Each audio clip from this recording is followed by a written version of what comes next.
Hello and welcome to the first ever Disability Horizons TV episode where we're going to be talking about sex and disability, and I've got three guests here I'm sure they're going to entertain us. And the first is Caroline Bathurst, who is from Disability Horizons. You're our partnerships manager. That's right, yep. That's it. And then we've got a couple of faces that many of you are bound to recognise and hope you had never seen before, actually. One is the amazing Dan White, who I'm taking from their Twitter bios, writer, broadcaster, columnist, but we all know him as Cara and Emily's dad, really. And he's the guy that's out there. Yeah. He's the guy that's political annoyance. Yeah, he's the man that speaks up for us, and we're very grateful. And then we've got the amazing 80s throwback, or that's what I refer to him as. The 80s threw up Mick Scarlett, who's a broadcaster, journalist, actor, musician, and you also train people on access and inclusion. Yes. And I must say that I've always said I'm a jack of all trades and a master of all of them because I'm so wonderful. No, I'm all of them. And yeah, so, no, I have a very varied and interesting career. I won't deny. Well, you've got to just to try and get the work, haven't you? Yes, that's it, really. Yeah. Basically, everyone goes, "You do so many things," and it's like, well, yeah, because if I don't make a living. Yeah, so that's what people say to me. You do quite a lot. I said, yeah, the option otherwise is a cardboard box somewhere with a wheelchair parked outside, and that's just not really viable. Yeah. And live from my cardboard box, we start to talk about sex and disability because there is a massive stigma. In fact, one of the first things, my disability sort of slowly crept up on me and then smacked me in the face around about 12 years ago, and I started using a wheelchair. And my first thought was, oh shit, sex. And the night before my operation on my knees, which I knew wasn't going to go well, I opted for a style of sex, shall we say, that I knew I would probably never do again and haven't since. And that was my big thing. Damn, my sex life is over. Really? It's funny because today we are filming this on the 40th anniversary of me becoming a wheelchair user. That's uncanny. This morning, today, I woke up and said, I don't feel very well. My legs hurt. But my mum made me go to school anyway. And by the evening, I was in hospital with a spinal collapse. That meant that was it. Goodbye walking and goodbye erections. So I also went through a period of saying, right, that's it. Sex is over for me. And for about, I was only 15, so I hadn't done a lot of it beforehand. And I had about 3 years of really thinking that no one would want to have sex with me because I didn't have sex like I'd been taught in school. And then I learned that was not the case and haven't looked back. So yeah, I think it's... You have to look back sometimes to see who's there. Oh no, the way I do it, I can always see what's going on and the things I'm into. But anyway, I think that one of the things is that we live in a society that says we're not sexual. And so when it happens to you, if it happens to you later in life, you take that on board. And if you grow up disabled, you don't see yourself as sexy because you don't know many sexy disabled people. You haven't seen any. Do you know what I mean? It doesn't talk about you in sex ed. So I think either way, whichever one you're part of, yeah, sex is something that really we don't get considered. And it's something we have to spend a lot of time dealing with in our own heads or beds or wherever to get to a place where we're happy. How we do that, I suppose, is what we're going to chat about next. No, yeah, I think you're absolutely right. Spot on that. We're sold falsehoods on what sex is everywhere, even from childhood, aren't we? It's just even if I was at school, it was that the joy sex was the man with the beard and the woman, and they're both able-bodied, and you carry with that because at that point there was gay people didn't have sex. In the 70s when I was doing sex education and stuff like that, disabled people didn't have sex. We've moved on whereby now they will talk about consenting, obviously gay couples, LGBTQ couples, lesbian couples having sex, but they're still not talking about disabled people having sex. And it just makes you wonder where the marker is ethically in society that thanks to a cornucopia of age-old stereotypes about what physical perfection is, which we're still getting rammed down our throats now across the telly 24/7. When's this stereotypical nonsense actually going to end, and people are actually going to realise that it doesn't matter who or what you are or how you communicate or how you can get around. Everyone has, as a species, an endemic sexual feeling and wants to literally have sex.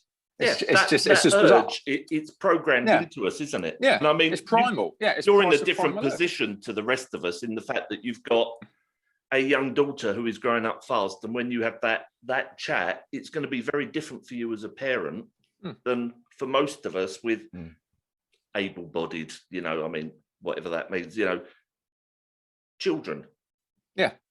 Yeah, no, absolutely. I mean, that conversation will come, but even from a personal point of view, with the bipolar and even with my chronic body dysmorphia, both those things to a degree affect me in that situation. I mean, I've been subjected to God knows how many instances on television. You see it in advertising now of the six-pack male buff and stuff like that, and that feeds into my psyche and makes me incredibly self-conscious to the point I will not even dare take a t-shirt off.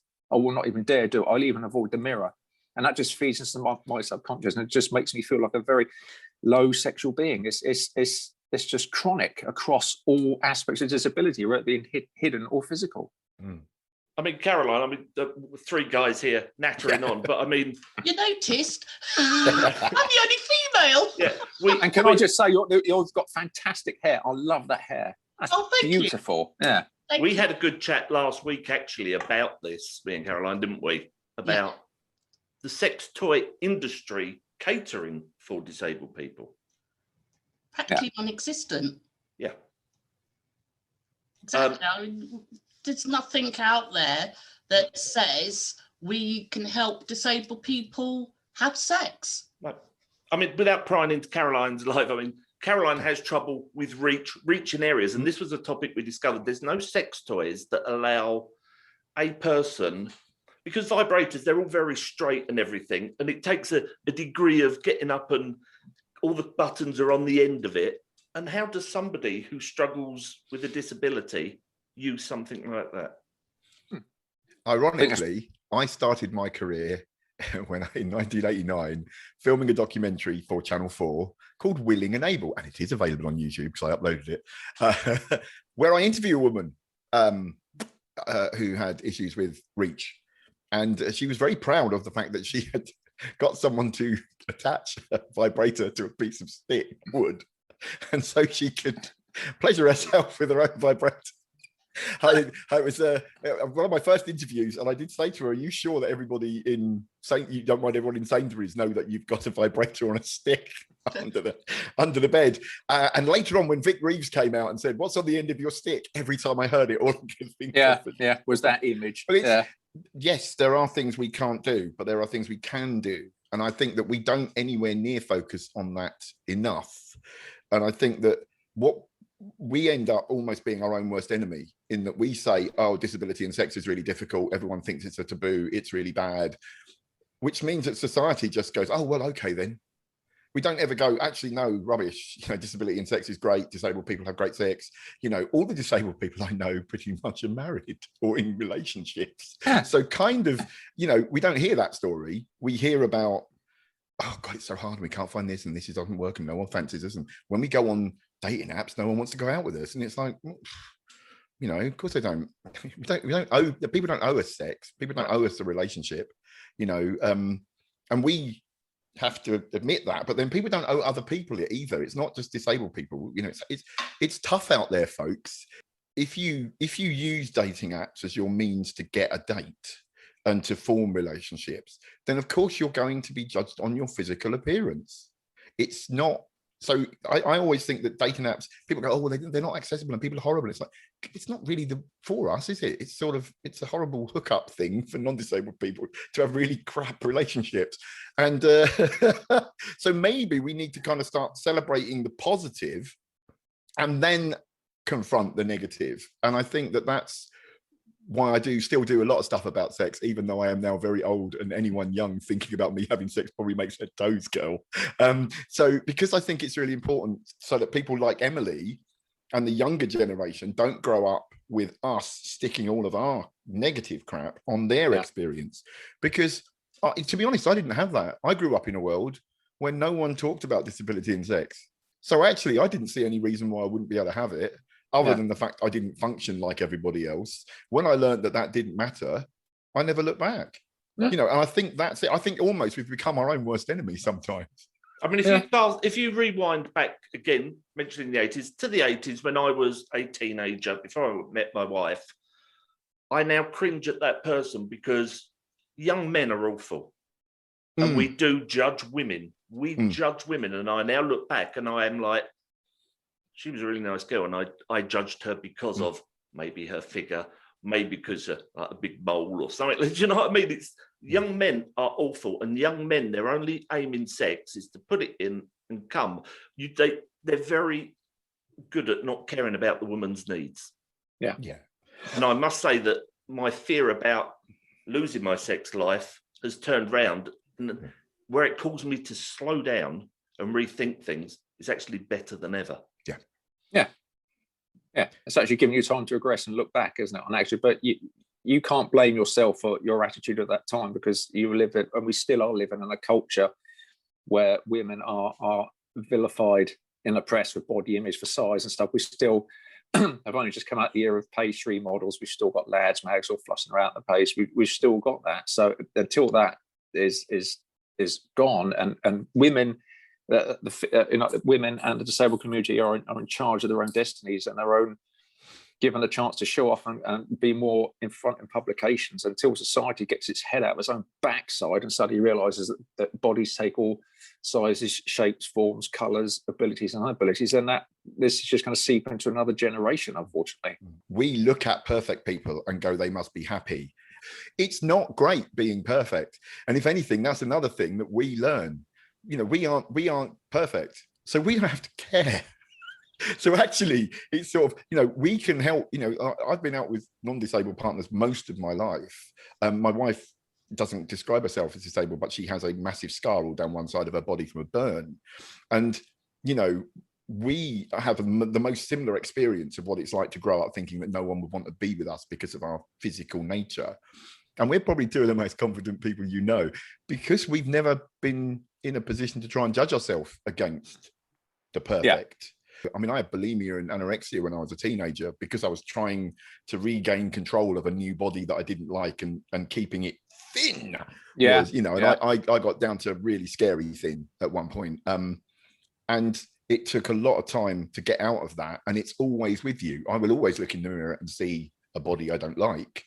I've been disabled since birth, but backtracking slightly to what something was said earlier, I have only been a full-time wheelchair user for going on 16, 17 years now, but I walked with calipers. So I'm sure you guys must be old enough like me to remember Wurzel Gummidge. Yeah. Remember Aunt Sally? Yeah. I was nicknamed Aunt Sally because that's how I walked. But so that was very odd every time I saw my image, like my reflection in a shop window or in a mirror if I wanted to try on some clothes, because I was limited to what clothing I could wear because my calipers would prevent me from wearing trousers. I didn't wear short skirts, obviously. Calipers, do you know what calipers are? They were horrible years ago, weren't they? Really. I wore one. I mean, I've been disabled all my life. It's just I became a wheelchair user at 15. I wore one from, like, that's how I learned to walk. I wore one on my right leg. So you know yourself that walking is not the average walk. So I was always called Aunt Sally. But when I became a full-time wheelchair user, I was with my husband. We'd already been together, quite a few years, 10 years maybe. And even then, it was a confidence knock on my sexuality. Was I still attractive to him? Because I now have all this metal around me. Being sat down all the time, I put on a heck of a lot of weight very quickly. So all of that played a part in how I felt about myself and how I thought I would be perceived by my husband. And it took a lot of battling in myself, because not only was I dealing with the fact I can no longer walk, but I've now lost my sexuality as I felt. That's not only disability related. I'm always having to tell my wife, she's 4'10". She's got curves, the way I describe it. She's sexy, but she refuses to see it. Yeah. And that's like you're saying, it's not just related, it's the whole society's input on us as to what you must look like. No, you're exactly right. And so I keep bringing it back to media stereotyping, but it's absolutely true. I mean, until it's accepted, but you still get every time. I mean, the things like Heat magazine and stuff like that. They just need to be binned. They just need to be put on a big pyre and just burnt to ashes, because they're just so much of the problem. You walk past a supermarket shelf, like a celebrity gains weight and all stuff like that, and or they've lost their baby bump. Yeah, you think, Jesus H Christ. I mean, is society really that shallow? Is the media really that shallow? Did any of you recently see on Twitter the great big blow up of how a company had hired a model as their latest model, and she had a 24-inch waist but was classed as their plus size model? Yes, I saw that. I thought What that was does that do to people like myself who doesn't have a 24-inch waist? I was mortified, because I'm like, what am I classed as then? I must be classed as obese. You know, if there what my doctor tells me. I genuinely think that disabled people have a role to teach society how to be happy in their bodies. Yes. And I think that we can too easily go, I'm not like the perfect, so I can't be happy. And actually, it's actually, I can't be like the perfect. It's not possible. I'm not going to be standing up. I'm not going to be, David Beckham in his underpants. It's just not going to happen. And that's not saying that affects your confidence, but it's kind of, I think in the modeling industry, it's kind of accepted that you can be an amputee or have a bit missing, but the rest of you's got to be perfect. Yeah. And it's kind of like, well, that's no good, because lots of us have all the bits. They just look really different and they're all put together different. And that's still sexy. My wife grew up thinking that no one would want her because one side of her body is all scarred. Since being with her, we've had like world famous makeup artists fly across the world to do her makeup because they wanted to make up her arm when she was modeling. Because one of the things is we forget our history, right? When I was a kids' TV presenter, I used to get such filthy fan letters from mums. I can't even begin to tell you. Absolutely disgusting. Yeah, right? Have you kept them? No, I have not. What, good disgusting? Right? Oh, some were good, some were scary. I had to get the police involved with a couple of stalkers. It was a gamut, right? And none of them ever said, "Oh, I would do all this stuff to you, but you're disabled." And I was on the cover of magazines, and do you know what I mean? And Di was modeling, and because it was pre-social media, pre-web, it's gone. And I think that, so now we've got this thing where kids are going, oh, there wasn't anyone in television, there wasn't anyone in music, there isn't anyone. And it's like, there used to be loads of people, but the record of us has disappeared.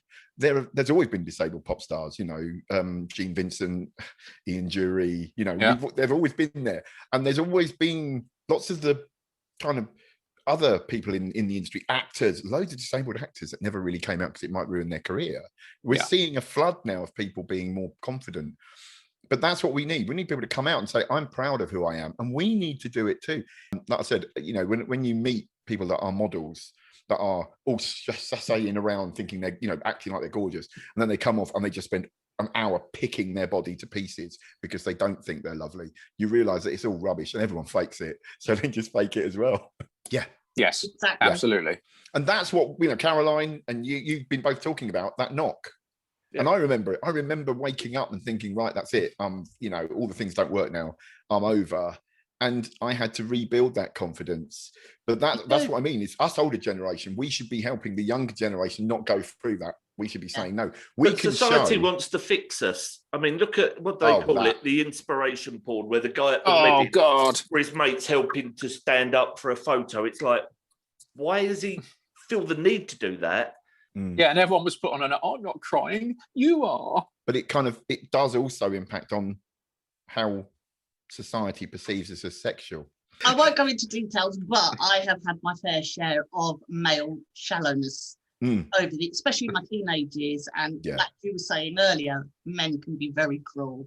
And I've been on the receiving end of that a couple of times, but hey ho, you grow up and you grow and you learn to love yourself and get self-confidence, which is what all of us have done over the years. Yeah. Problem is, by the time you get the confidence, I turn around and I go, yes, I'm confident. I want to tell everyone, and I'm 53. with grey hair, and none of the kids want to listen to me because they're like, "You seen that old disabled guy rattling on?"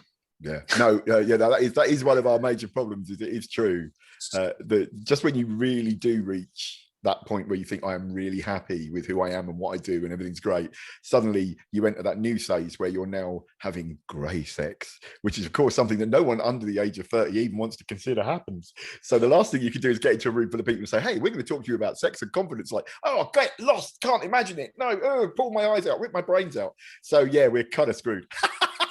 Yeah, when the reviews took a turn and we got some sex toys in for review, my daughters were horrified. But I had that stigma. I mean, sex toys for me, it was like, yeah, they're for women. They're vibrators. They're for women. They're not for men.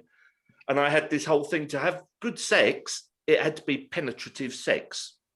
And then we reviewed a couple of sex toys, which made me realize, no, even on the work, because I've got the problem with fatigue and high pain levels, obviously. So my brain's still going, let's have sex. And my body's going, you are having a laugh. But my brain wins.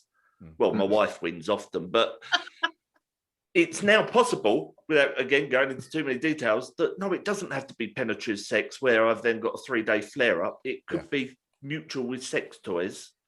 Oh, absolutely. I think honest, there's a myth about penetrative sex being the be-all and end-all. It's an absolute myth. I mean, you find that most gay couples don't even indulge in penetrative sex. It's just they do mutual things together for pleasure. It's just the porn industry and stuff like that selling it as the big money shot, the big finish. It's just crap. To be honest, I'm very lucky, you see, because as of 15, I said bye-bye penetration, and so I had to learn how to have sex without it. Have you still got that tongue pierced? No, I don't. I'm not messing with my tongue. It's too bloody valuable, mate. Flipping shit. I don't like. When everyone was getting their tongue pierced, everyone said, "Oh, Mick, your tongue's so big.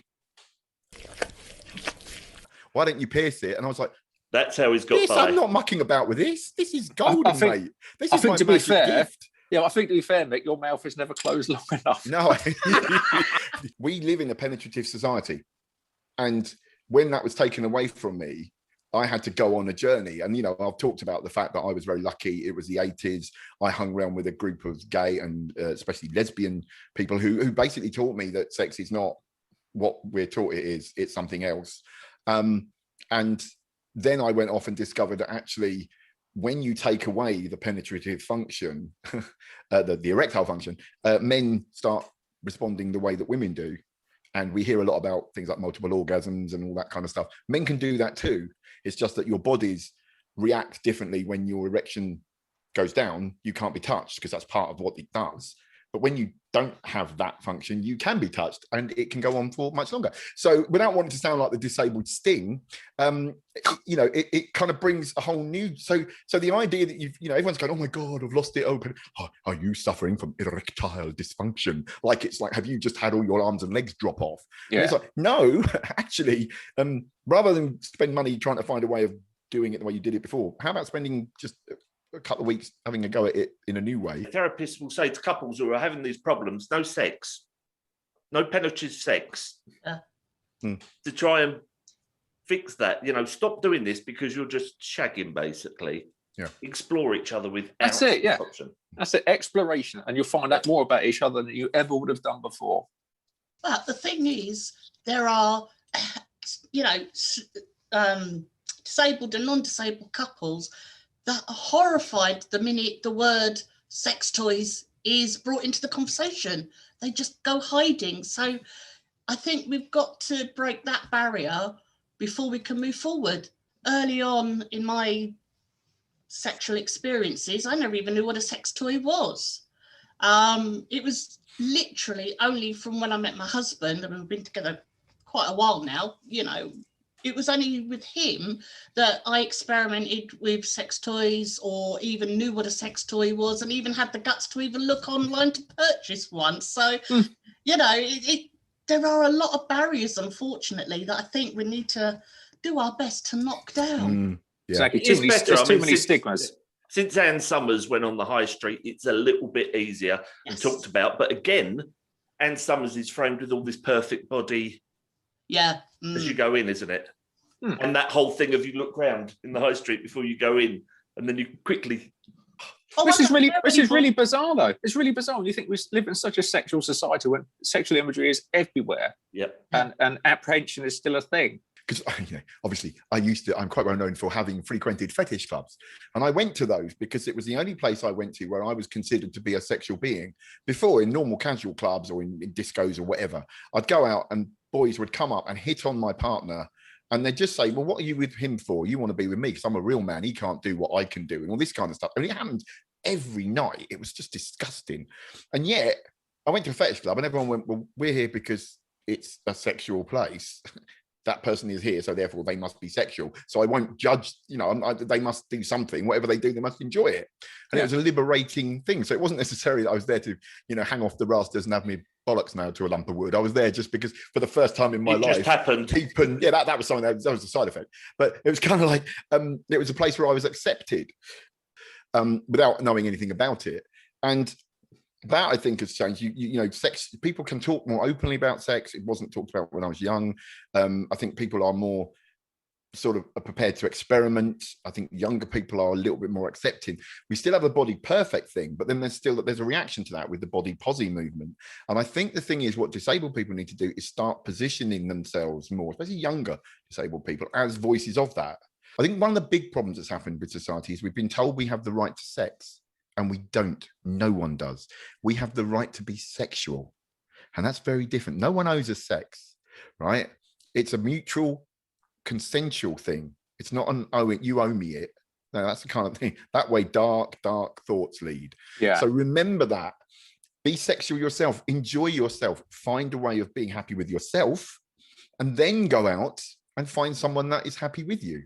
Or two people, or a football team, or whatever you're into. We've always lived in a image obsessed society. Let's start championing. There's always. Don't forget, Shannon Murray was one of the first disabled models in the 90s. Face of Mac, all around the world, all over posters. We can be sexy too. I grew up with punk. Right, Caroline had calipers. I had calipers. Do you know what I did? I wore them on the outside of my trousers. I put handbag straps on them and turned them into bondage trousers, bondage things.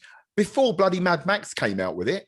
I'd have given my parents a heart attack if I'd done that with my calipers. That's what punk rock was about. Exactly.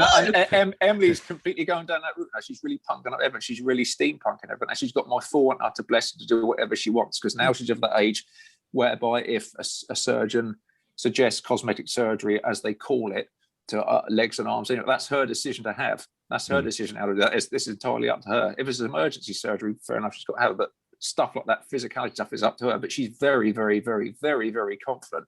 Because she has, I don't know, I'm not just saying this, but she has been brought up with a lot of good role models. You, for instance, who've shown her the confidence that there is in your physical self. And so what you don't realize is that what you've been doing, even though you probably don't feel it makes a lot of difference to her, it's made a great big difference, because I can see her confidence soaring. So imagery and the stuff you talk about, I think characters, it's not me to call you a character, but you know what I mean, individuals like yourself should really be at the forefront of this, because you're as well as parents like myself, you're really, really trying to change people's attitudes. And for her, it's wonderful. Like I said, we let her just, if she's indulging herself in whatever she wants, whatever hobby she wants to do, just go for it, because this is her life. But she's also getting that other feedback from individuals like yourself, where she's feeling that confidence as, because you're mutually mutually connected from a wheelchair perspective. So she's just lapping it up. Having wheeled through the South Bank Centre behind Emily, I don't think I've ever met anything like the force of nature she is. And she's lucky. She's got access to a role model like Mick through you. Yes. Young disabled people don't. We joke as a family on EastEnders.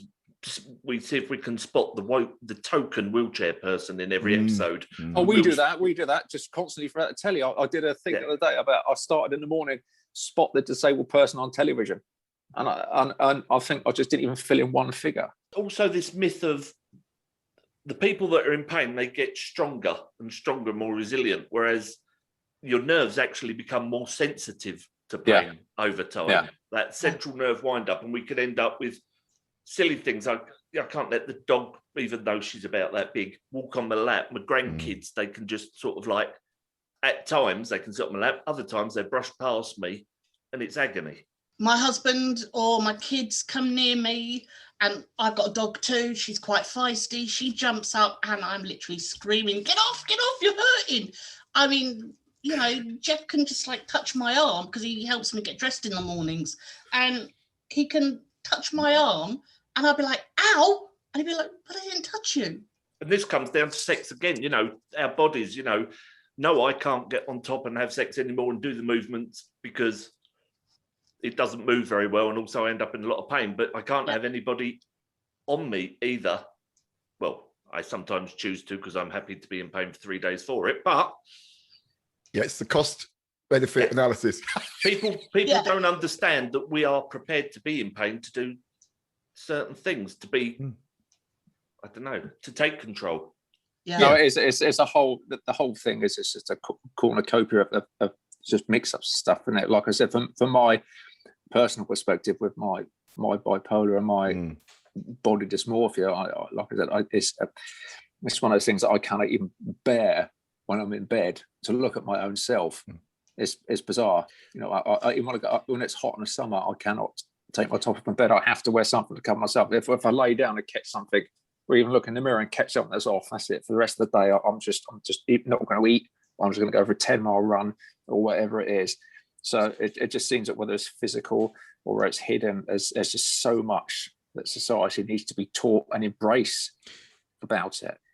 Thing is, though, we could say we've got to teach society about it, but I think we also need to understand about ourselves. It's like, I mean, like I said, I have exactly the same. You know, I've always had body dysmorphia. I now, on purpose, wheel around the house naked whenever I can, and there's mirrors everywhere. Because if you see yourself enough, you start to go, actually, what am I worrying about? Yeah, sometimes you go, oh, bloody hell, and you think, oh, that's a bit disgusting. But then you think, hang on a minute, compared to who? I tried doing some YouTubing, and there were an odd moment where I'd go, oh, I don't actually look too bad there. I actually look human. And then the majority of the time, like, no, don't do that. So I've now gone to podcasting, or trying to, because then I don't have to look at myself. It's when we see our own faults, don't we? Like that. Completely. Well, look at this way. I've been a TV presenter now for 32, nearly 33 years. I don't ever watch myself back, ever. Because I never watch it. I never watch anything I'm on. Pick myself to pieces. We don't watch you, Mick. Yeah, no, you don't get a chance anymore, sadly. I got a YouTube comment saying I sound like a shit Jeremy Clarkson. What is Jeremy? That's brilliant. Do you know what? The Guardian called me wheelchair-bound boot boy. Oh, not wheelchair-bound again. Bound. We're suffering. We're bound. Wheelchair-bound boot boy, we're Mick Scarlett. victims. We're inspirational. Anything else you want to put on there? Can you see a time when it actually gets better, or is it just generation struggling, feeling comfortable with themselves, hopefully, and just repeating? I think the right people need to be in the right places. I think we've got to stop this barrage of middle class old white men ruling the roost over everything, ruling the roost over the media. I think it will get better, and I think that it's got better in my lifetime. I think there are some elements that have got worse. I think we have become a more perfect, obsessed, surgery, Photoshop, all that stuff has made it so that Instagram lifestyle has meant that people think that other people have better lives than they do, and have better bodies than they do. But then, that if you buy into all that, then you buy into all that. It's like watching pornography. If you think that's what sex is, then you're in trouble. What we need to be doing is saying this isn't sex. This is like the Avengers, right? There aren't really green giant men that smash things up. There's not really, I haven't watched that porn film. Yeah.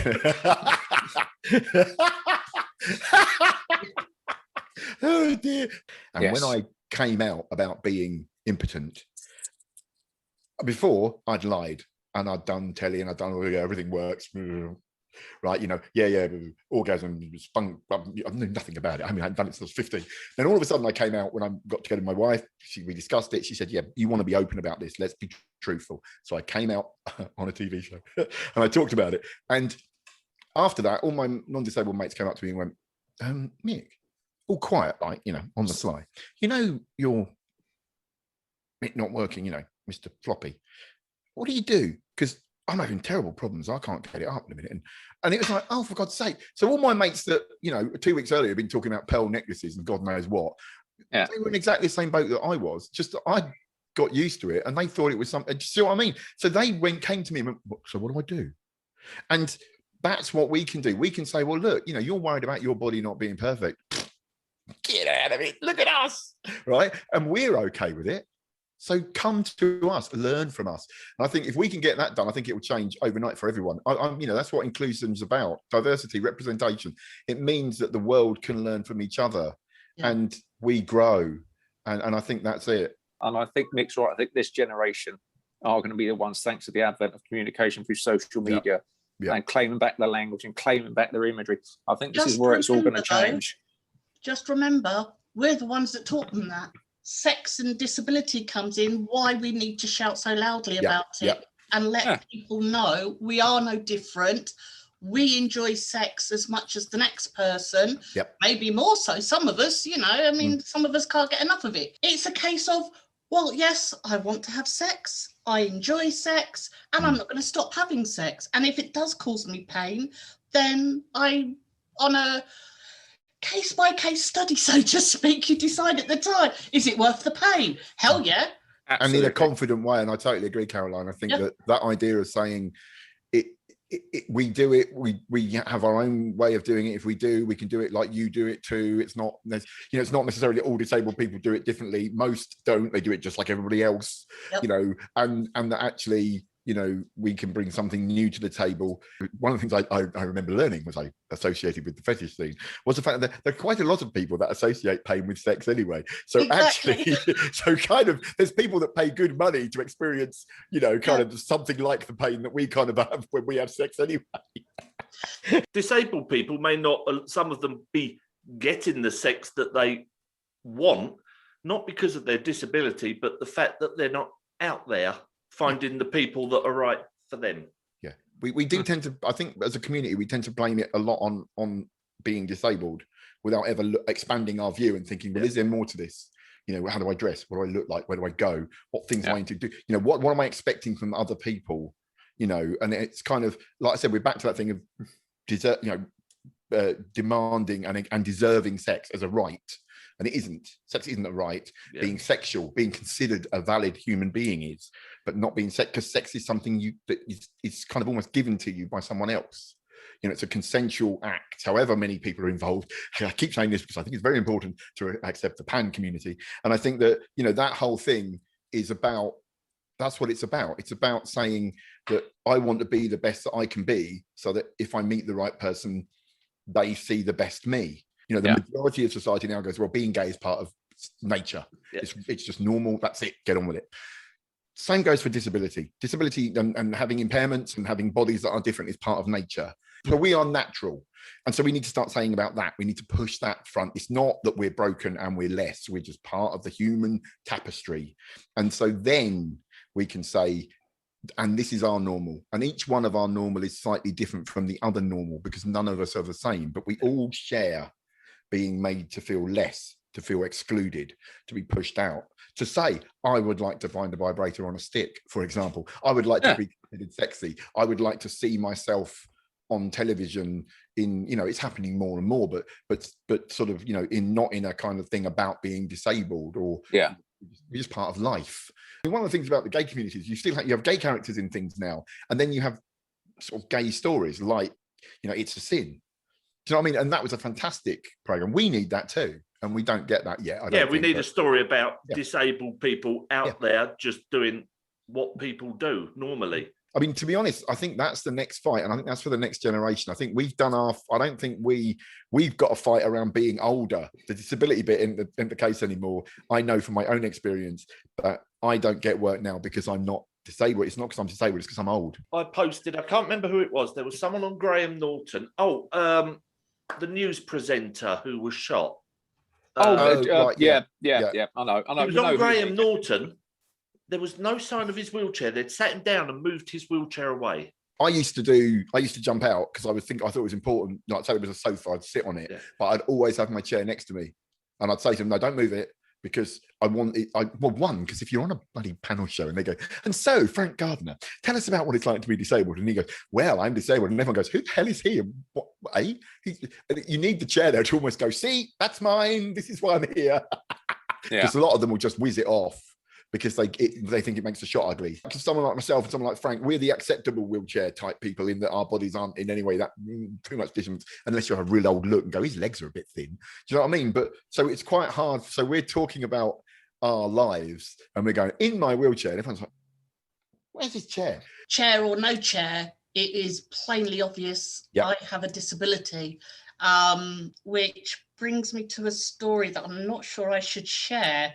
But my hands are shaped a certain way, and what's your address, Caroline? I say he's a gentleman, he probably wasn't, but he commented on how they were perfectly shaped for a particular action. There you go. The first toy for Disability Horizons Sex Toys Company is the Caroline hand. They'll be moulding your hands, the vibrating hand. You stumbled on something. I'm going to research that and see if I can have a mould made. Yeah. Yes, copyright it. Copyright it yes, now. I copyright the Caroline hand. Caroline hand. You're right. I've just been Carolined. Oh, God. It can come with an attachment so that if you can't reach the bits, you stick it on a stick. I was about it to can say, also come with another Yeah. attachment to put a vibrator into it, so then you can attach the vibrator. So it's good for everybody. So yes. basically, Universal, unisex. And the great thing is you can try it out yourself and say, well, now I'm feeling really weird because now I'm pleasuring myself with a vibrator with my hand in my hand on a stick in my hand. It'll be, and there you go. That is why the whole world needs to talk to us about sex, because only we can come up with something that weird. So when Caroline's husband now comes in and says, give us a hand, we're all like, hey! Well, wait till this goes out then, Caroline. Exactly. We'll start sharing it. Expect those knocks at the door. Yeah. I hope not. Dear. Only if they're knocking with a Caroline hand. Oh. You've got a handle or a knob on the door. Yeah. and with that, thank you so much, guys. I'm going to go and cry and look at the edit. Yeah, no. But do you know what? One of the great things about having a floppy cock, it don't bloody matter how big it is, mate. And let's hope you don't put that in. That if that comes up at the end of the credits, I'm going to kill you.